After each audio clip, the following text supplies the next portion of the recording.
So we're going to do a little product review here. Now and again my cat gets a tick. Last time he got one it was pretty big, and this tick tornado was advertised online at Pet Value, so I went and checked it out. It's only $8. Get two different sizes, deciding on the size of the tick.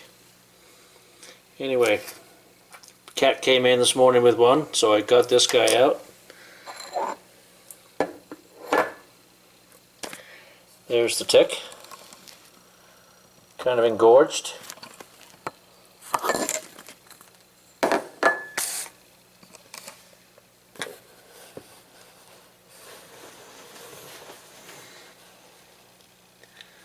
The first one he had was a lot bigger than this one.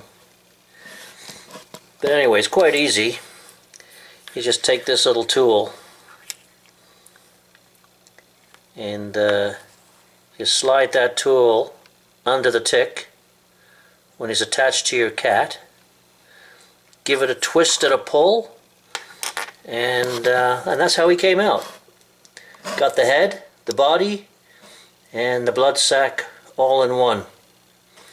So, pretty good tool. I give it a 8 out of 10 until I try it again, and we'll see how it works the second time. There's that tick again.